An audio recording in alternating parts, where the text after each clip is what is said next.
Halo teman-teman, balik lagi bersama saya Regita. Jadi mungkin ini video pertama ya yang saya publik. Jadi kali ini aku tuh sebenarnya pengen coba-coba aja bikin video. Mau sedikit lah nyinggung mengenai analisis chemical oxygen demand.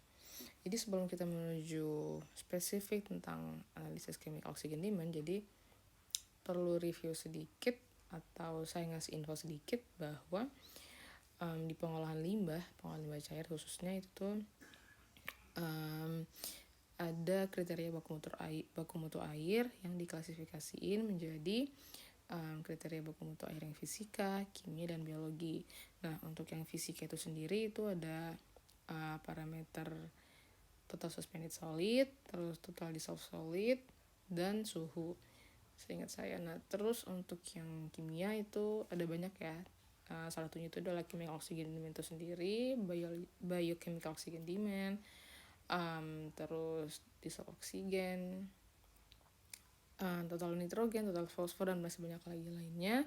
Sedangkan untuk parameter biologi itu yang berkaitan dengan mikroba-mikrobanya. Nah, sebenarnya analisis COD itu apa sih? Jadi analisis COD itu adalah banyaknya oksigen yang dibutuhkan untuk mengoksidasi senyawa organik secara kimiawi. Nah, parameter ini digunakan untuk mengukur banyaknya substansi terlarut atau tersuspensi dalam cairan yang dapat dioksidasi oleh oksidan kuat. Jadi, kalau sepahaman saya nih, jadi misal nih pada penelitian kita atau pekerjaan kita gitu kan, sistem kita itu adalah limbah. Nah, limbah ini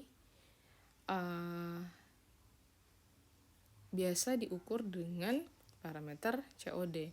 Limbah ini kadar oksigennya itu sangat rendah. Nah, karena kadar oksigennya itu rendah, jadi secara pengukuran kimiawi kita ukur dengan yang namanya chemical oxygen demand, atau sebenarnya adalah kebutuhan oksigen kimiawi gitu. Nah, interpretasi saya dari penamaan dan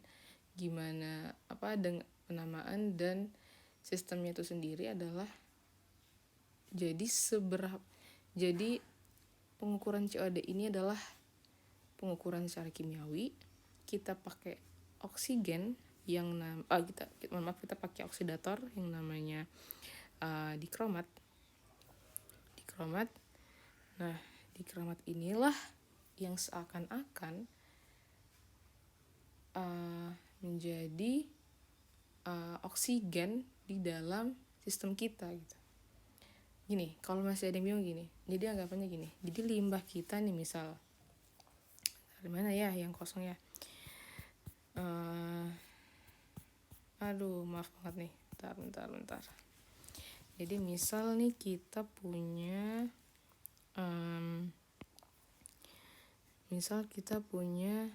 sistem gitu kan, kita anggaplah kita punya sistem sungai gitu. Nih, kita punya sistem di sungai gitu kan. Sorry. Sungai, inilah kurang lebih kali ya.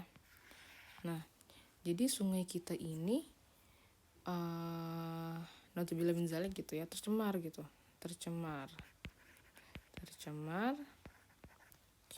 sehingga O2-nya itu, kadar oksigen itu sangat rendah.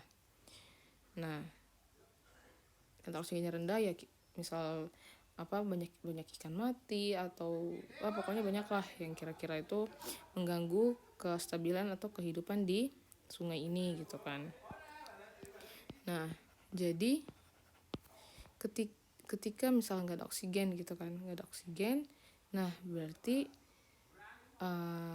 secara logis nih menurutku ya, kita injek atau kita berikan sesuatu untuk meninggikan kadar oksigennya. yaitu dengan kita injeksikan namanya O2 gitu kan, atau udara mungkin biar murah gitu. Nah terus pengukurannya gimana? Nah pengukurannya secara kimia itu tadi adalah dengan kita balik lagi ke halaman awal. Kita balik lagi. Nah di sini kan dibilang banyaknya oksigen yang dibutuhkan untuk mengoksidasi secara senyawa organik secara kimiawi. Nah jadi anggapannya analisis parameter COD ini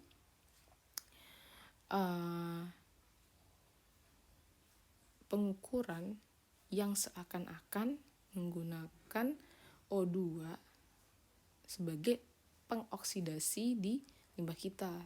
Nah jadi kalau di pengukuran ini kan kita nggak pakai oksigen gitu kan atau udara. Nah kita pakainya suatu kalian secara kimiawi, jadi kita pakai oksidator, oksidan kuat itu dikromat. Jadi dikromat yang seakan-akan kayak mengoksidasi gitulah. Nanti hasilnya adalah misalnya hasilnya 1000 mg COD per liter. Oh berarti dia ini butuh, seakan-akan nih kalau pemahamanku, berarti dia ini butuh 1000 mg oksigen per liternya gitu. Kayak gitu. Nah terus kalau misalnya udah ngerti kan, nanti kalau misalnya masih belum ngerti bisa di flashback lagi penjelasan saya. Nah metode analisisnya itu gimana? Nah kalau sepengetahuan saya dan yang saya pelajari dulu itu kita menggunakan metode analisis close reflux. Jadi panduan kita itu di sini ada menggunakan metode analisis dari APHA, standard method analisis gitu kan. Nah terus ada yang open reflux sama close reflux. Nah yang kita gunakan biasa di grup riset atau di penelitian itu menggunakan kalorimetri. Nah terus